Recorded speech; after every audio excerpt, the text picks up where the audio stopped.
अस्सलाम वालेकुम रहमतुल्लाहि व बरकातुहू। चाचा समोसे कितने का है? 25 रुपये। बच्चे में जेब में हाथ मारकर शायद पाताल तक टटोला और थोड़ा उदास होकर ऑटोमेटिक धीमी होती हुई आवाज़ में पूछा, और पकोड़े 9 रुपये पाओ।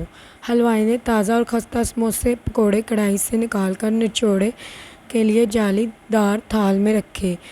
अब के बच्चा बुसी हुई शक्ल वापस मोड़ने लगा। बच्चे का छोटा भाई इसका बाजू खींचने लगा। भाई ओ भाई, ले लेना पकोड़े, भूख लग रही है। स्कूल से छुट्टी हुई थी। बड़ा बगैर कुछ बोले नन्हे मगर ढाई मन के पैर उठाता खुद को पकोड़े की दुकान से आगे घसीट रहा, जबकि छोटा इसे वापस खींच रहा था। हलवाई का पकोड़े बनाता हाथ एक लख्त रुक गया। ओए बच्चे, ओए ओए स्कूली। गली के शोर में इसकी आवाज़ बिखर गई। एक दूसरे बच्चे को इशारा करके इसने दोनों भाइयों को वापस बुलाया। क्या हुआ, समोसे पकोड़े लिए नहीं? बच्चा शर्मा सा गया। चाचा, पैसे पूरे नहीं हैं। ओए चल, कोई बात नहीं, जितने हैं इतने दे दे। छोटे के मुंह पर रौनक आई। 4 गर्मा गर्म समोसे और पाव भर पकोड़े इसने थैले में डाले। केचप चटनी डालूं? हाँ चाचा, वो मीठी वाली भी। एक थैली में भरकर वो भी डाल दी। ए लो, ले जाओ मेरा पुत्र।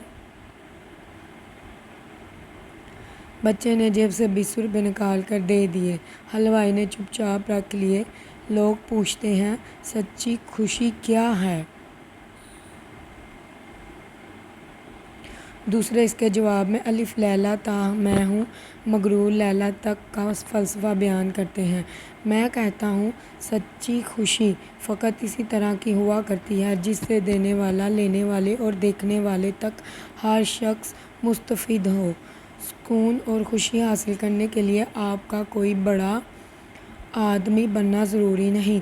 सुकून और खुशी तो एक पकोड़े वाला भी हासिल कर सकता है। मज़ीद हमारी अच्छी वीडियोस के लिए हमारे चैनल को लाइक करें, सब्सक्राइब करें, बेल आइकन के बटन को प्रेस करें। आप सबकी सपोर्ट से ही मैं आगे तरक्की कर सकती हूँ। अल्लाह हाफ़िज़।